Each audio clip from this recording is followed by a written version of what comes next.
Assalamualaikum, salam Malaysia Madani. Berita pagi bersama saya Syarul Islam hari ini. Saudara, operasi syarikat-syarikat yang dikaitkan dengan isu monopoli akan diteliti. Tegas Perdana Menteri Datuk Seri Anwar Ibrahim, tindakan itu bagi membangunkan ekonomi yang telus selain mewujudkan persaingan adil. Seterusnya, memastikan rakyat menerima perkhidmatan lebih baik pada kadar berpatutan. The principle of a transparent economic development warrant us to make some adjustments and shifts from what I consider to be chaotic, obsolete, and to cater for vested interests in terms of monopoly. Beliau mengulas pertanyaan sama ada kerajaan akan menghapuskan lebih banyak monopoli setelah tindakan itu dikenakan terhadap Puspakom. Jelas Datuk Seri Anwar, syarikat-syarikat Bumiputra akan terus dibantu, namun pelaksanaannya harus dibuat secara telus. Ini bagi mewujudkan persaingan adil antara syarikat-syarikat terlibat. Lawatan rasmi Perdana Menteri ke Arab Saudi berjaya mencapai matlamat memperkukuh perdagangan Kuala Lumpur Riyadh. Langkah itu bakal mencipta prospek masa depan lebih besar dalam hubungan bilateral dua negara yang terjalin sekian lama. Jelas Perdana Menteri kestabilan dan perkongsian kuasa yang matang adalah faktor utama penarik pelaburan dari luar negara. Now that we have a very stable government with clear, definitive policies, with commitment to ease the way of doing business, and a commitment to reform, to support the business community, and to support our national Madani agenda, I would appeal, therefore, to Saudi business community soon after Ramadan to send delegations and meet your counterpart, and we will, of course, encourage you to invest in various fields.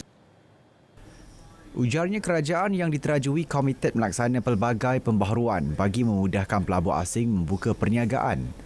Beliau optimis kerjasama yang dijalin Kuala Lumpur dengan Riyadh bukan sahaja bakal menghasilkan pelbagai impak positif untuk manfaat bersama, malah membawa perubahan besar kepada negara-negara Islam ke arah mewujudkan ekonomi lebih vibrant.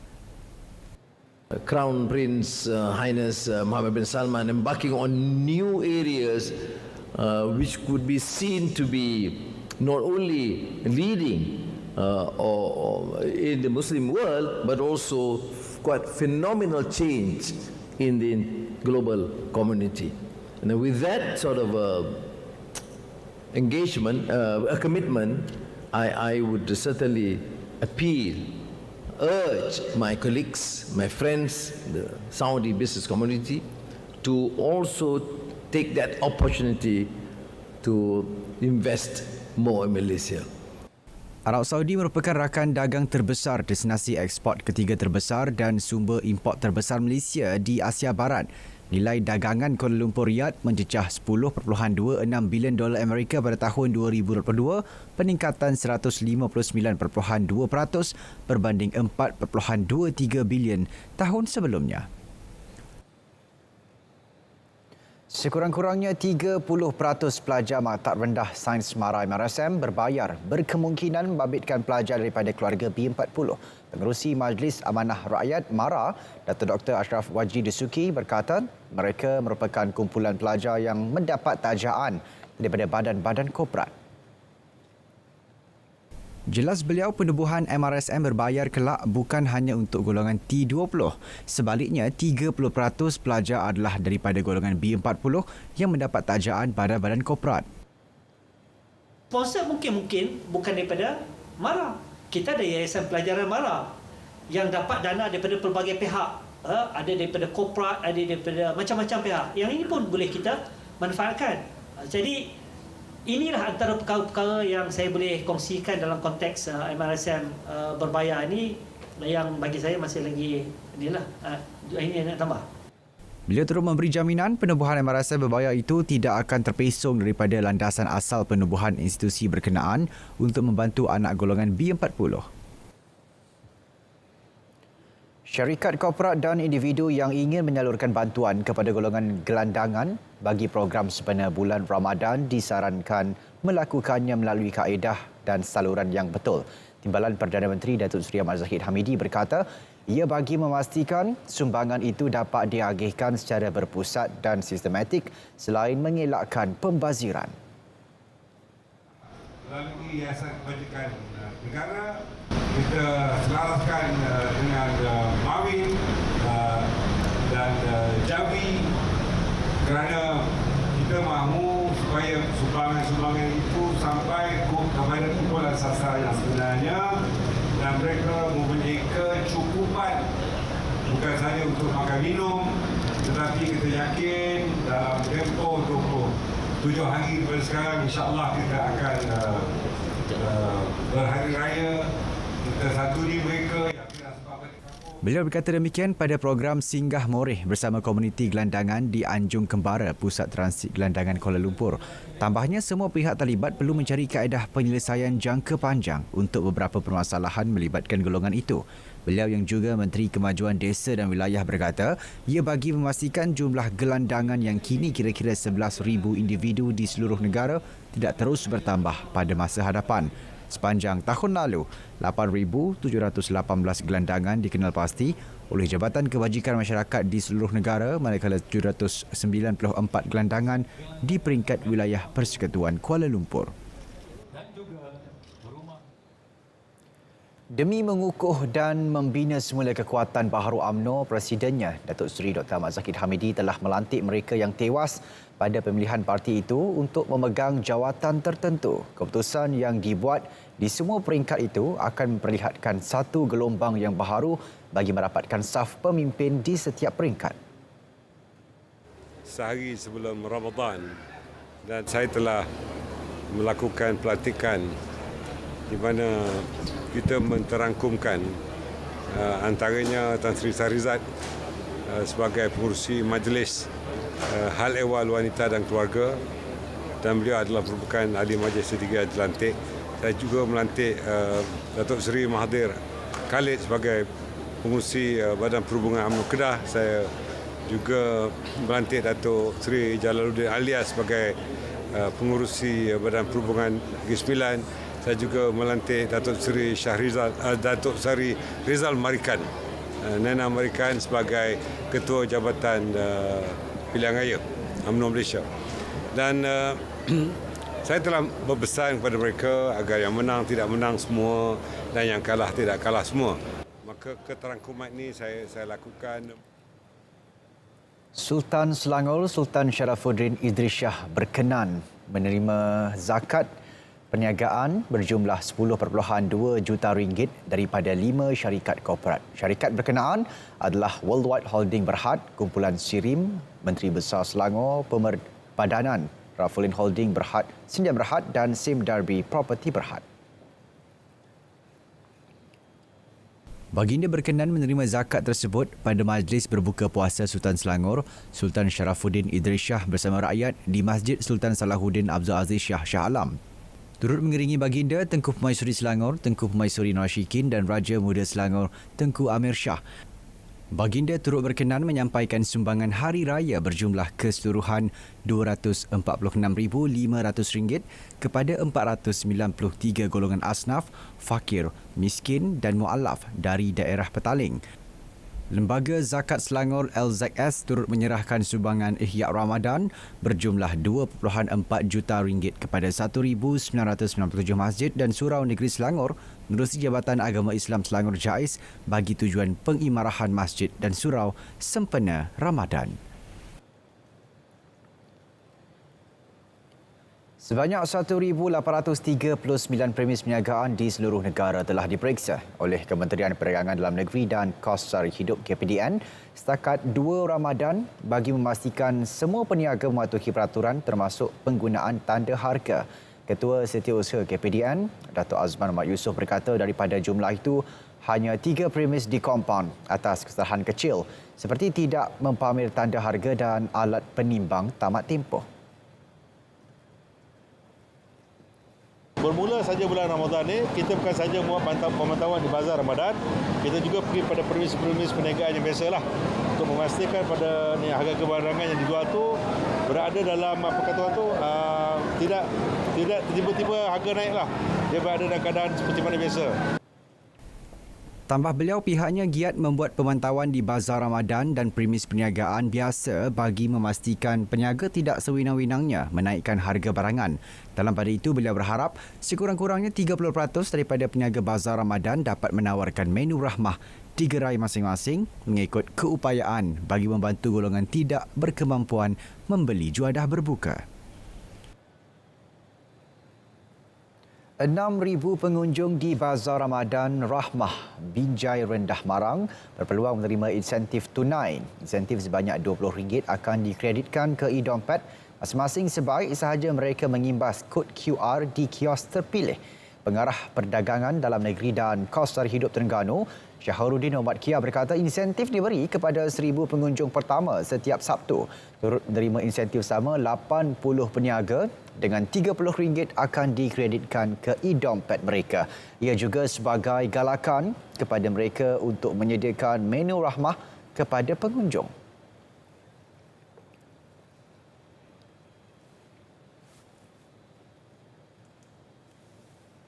Menu rahmah ni sebenarnya adalah merupakan penglibatan secara sukarela daripada peniaga-peniaga. Tiada paksaan. Dan biasanya peniaga-peniaga ingin terus sama menyumbang. Sebab mereka faham. Sebab ada yang kita turun padang, kita semak, kita bincang dengan peniaga. Mereka faham sebab dia tahu pembeli-pembeli kadang-kadang dia ada masalah. Dari sudut dengan situasi sekarang lah. Peningkatan kos harga barang dan sebagainya. Jadi mereka ingin terus serta.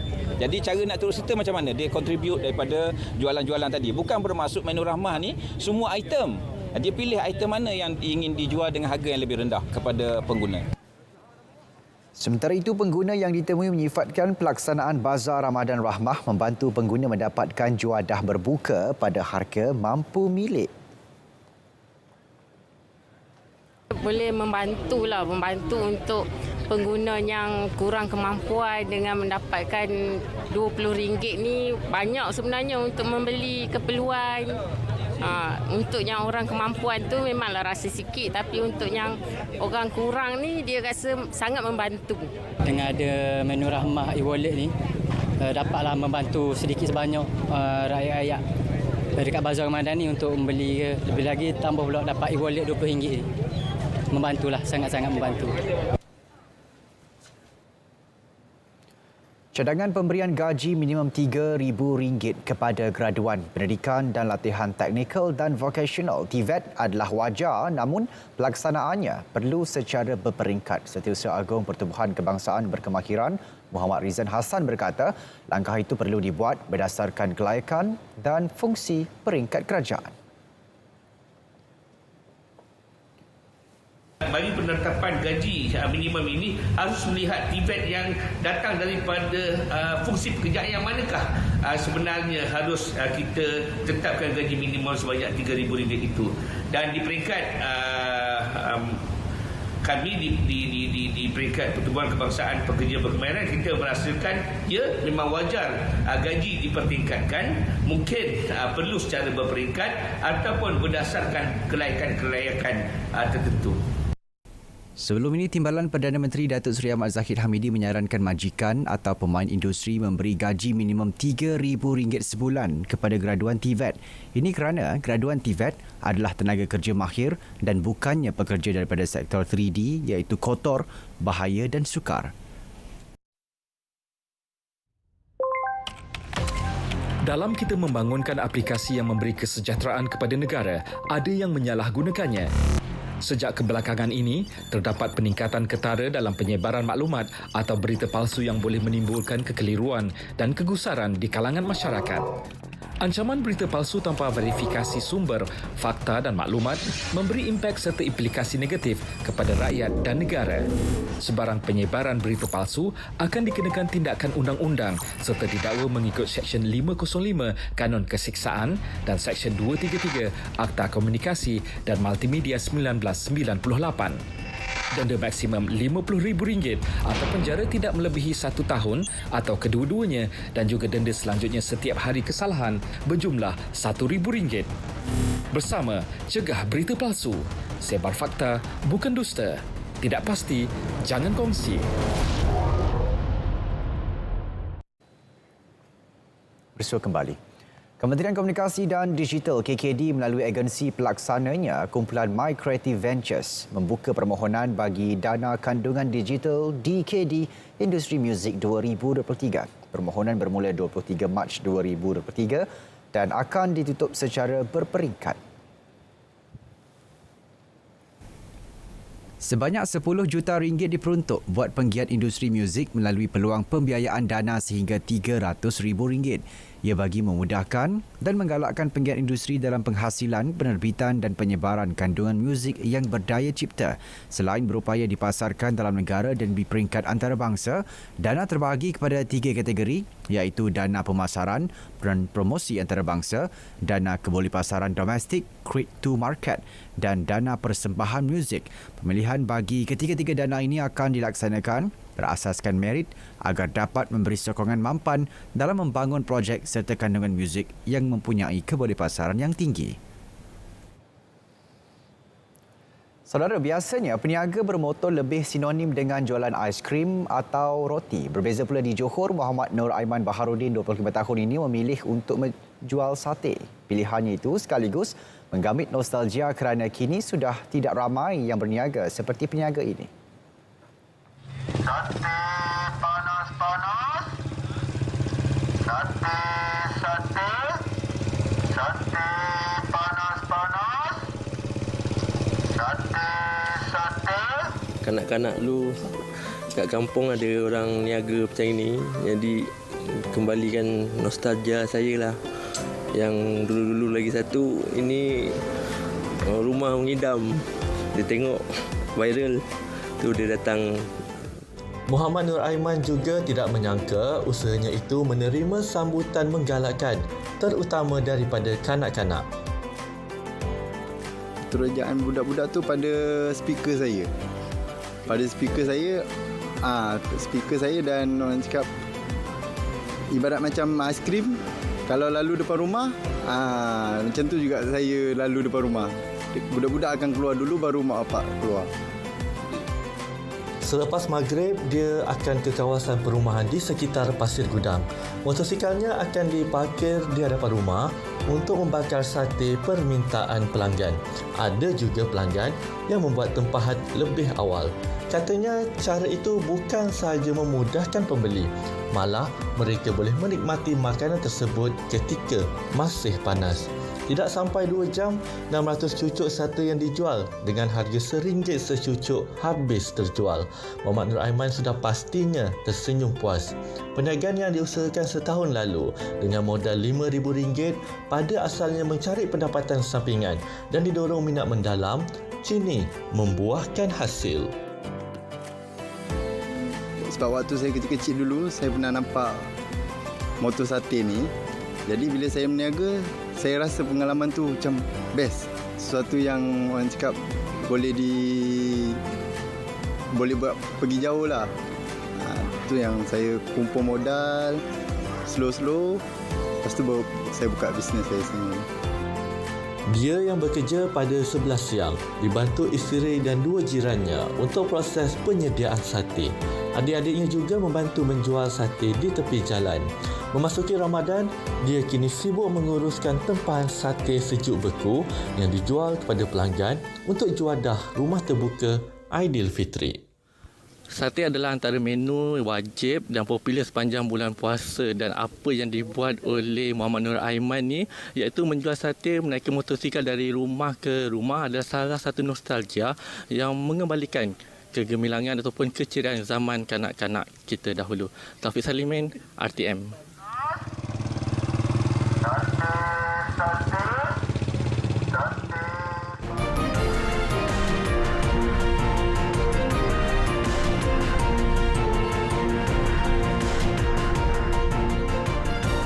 Ini perkembangan luar negara. Demonstrasi terhadap Pembaharuan skim pencen di Perancis bertukar ganas selepas penunjuk perasaan bertempur dengan pasukan keselamatan. Protes menjadi tidak terkawal apabila penunjuk perasaan mula menyalakan api di lokasi bersejarah di beberapa pusat bandar. Media tempatan melaporkan hampir 150 anggota pasukan keselamatan cedera dan sekurang-kurangnya 172 orang ditahan. Keadaan bertambah buruk apabila Presiden Emmanuel Macron bertekad meneruskan pembaharuan itu tanpa melalui undian di Parlimen sekaligus mencetuskan krisis domestik terbesar pada penggal kedua pentadbirannya. Menurut Kementerian Dalam Negeri, kira-kira 1.098 juta penunjuk perasaan mengambil bahagian dalam protes di seluruh Perancis.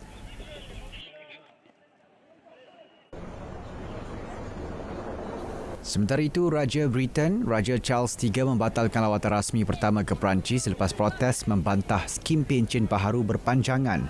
Keputusan itu diambil Kerajaan Britain dan Perancis selepas Kesatuan Sekerja mengumumkan mogok dan bantahan besar-besaran Selasa depan. Penangguhan itu beri tamparan hebat kepada Macron yang mengharapkan lawatan itu bakal membuka lembaran baharu hubungan kedua negara pasca Brexit. Raja Charles dijadual mengadakan lawatan 3 hari di Perancis, iaitu lawatan rasmi pertama baginda keluar negara sebagai Raja Britain. Gunung berapi Ili Lewotolok di Indonesia meletus pada Jumaat memuntahkan asap dan debu setinggi hampir 1 km ke udara, mendorong pihak berkuasa menyekat akses ke kawasan tersebut. Tiada kecederaan atau kerosakan dilaporkan setakat ini. Namun pihak berkuasa menguatkuasakan zon seluas 2 km di sekitar kawah gunung berapi tersebut. Penduduk berdekatan dinasihat supaya memakai pelitup untuk mengelakkan daripada sebarang masalah pernafasan. Ketua Agensi Geologi Negara juga beri amaran menerusi satu kenyataan kepada penduduk agar berjaga-jaga bagi potensi bahaya akibat pengaliran lahar dan kepulan asap panas. Status amaran bagi gunung berapi Ili Lewotolok masih diletakkan pada paras ketiga tertinggi. Pihak berkuasa setakat ini tidak mengarahkan penduduk meninggalkan kediaman mereka. Baik, kira-kira 100 orang cedera termasuk pelajar selepas 4 bas penumpang bertembung dengan sebuah lori berhampiran sebuah terowong jalan raya di Hong Kong. Kemalangan berlaku berhampiran pintu masuk terowong berkenaan di sebuah kawasan perumahan di Kowloon. Media tempatan melaporkan hampir separuh yang cedera adalah pelajar.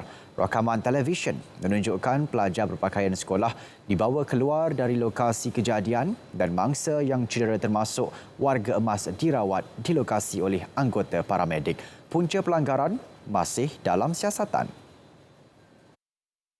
Saingan dalam menaklukki satu lagi takhta yang menjadi buruan.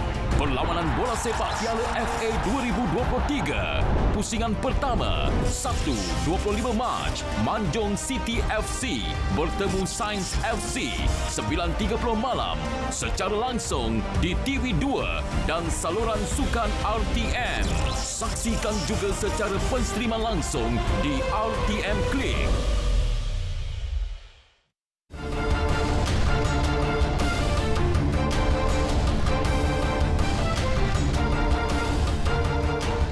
Beralih ke sukan. Program Rakan Muda di bawah Kementerian Belia dan Sukan KBS akan digerakkan secara lebih aktif bagi melahirkan golongan belia yang produktif dan progresif selari dengan aspirasi Malaysia Madani. Timbalan Menteri Belia dan Sukan Adam Adli Abdul Halim berkata program tersebut dijangka akan dilancarkan oleh Menteri Belia dan Sukan Hanayuh selepas Hari Raya Aidilfitri ini. Dia masih berjalan secara biasa, cuma kita nak pastikan Rakan Muda itu dijadikan flagship balik, dijadikan orang kata dijadikan aktiviti utama balik, wadah utama KBS semula, sebab dia terbukti sebagai satu program yang selama ini berjaya untuk tarik ramai orang, dan pelibatannya bukan hanya puluh ribu, pelibatannya boleh capai sehingga jutaan. Jadi itu yang kita nak capai dalam tahun ini dan seterusnya tahun depan dilihat lebih berpeluang untuk lebih besar lagi. Beliau ditemui selepas menghadiri program Belia Madani Rakan Muda Imarah Ramadan di Alostar. Skuad bola keranjang negara berpotensi membawa pulang satu pingat tidak mengira warna pada Sukan C 2023 di Kemboja minggu depan. Ketua Kontingen CDM Malaysia, Datuk Muhammad Nasir Ali berkata ia mungkin dapat direalisasikan jika dilihat kepada persediaan yang dijalankan ketika ini. Mungkin dari segi strategi dan taktik dia untuk dalam sukan tu, dalam mereka akan buat, mereka dah ada tapi mungkin mereka kemas kini sebelum pergi ke Cambodia lah. Jadi fasa ni lebih kepada intensive training dan memastikan bahawa setiap kelemahan dan kekuatan setiap atlet itu dapat mereka tampal dengan. Beliau ditemui ketika meninjau latihan skuad bola keranjang negara di Stadium Mabah Kuala Lumpur. Sementara itu, Ketua Jurulatih Skuad Bola Keranjang Wanita Tracy York mengakui cabaran anak buahnya pada tamasya kali ini lebih sukar apabila terdapat negara menggunakan khidmat pemain naturalisasi. If you've got time and you get the right player in, say for our size, we need size. If you look at Indonesia, got a naturalised player in and she ended up being top point scorer, top rebounder. So that's the type of player you'd like to bring in if you can. If not, then we'll get the job done ourselves. Tambahnya, walaupun permohonan pemain naturalisasi bukan dalam kawalan pihaknya, namun dia berharap peluang itu diberikan kepada pasukannya pada masa akan datang. Bayern Munich memecat ketua jurulatihnya Julian Nagelsmann beberapa hari sebelum pertemuan dengan pendahulu Bundesliga Borussia Dortmund. Bagaimanapun masih tiada pengesahan rasmi dibuat klub gergasi Jerman tersebut sehingga kini. Meskipun belum diumumkan secara rasmi, pemecatan Nagelsmann telah tersebar luas dalam media Jerman. Pengendali berusia 35 tahun itu dilantik memimpin Bayern pada tahun 2021 dan memenangi gelaran Bundesliga pada musim lalu. Namun musim ini juara bertahan itu berada di tangga kedua dengan satu mata di belakang Dortmund. Mereka bagaimanapun masih berpeluang dalam kempen Liga Juara-Juara Eropah dengan mara ke suku akhir. Ketika ini, bekas pengurus Chelsea Thomas Tuchel dilaporkan menjadi calon utama penggantinya.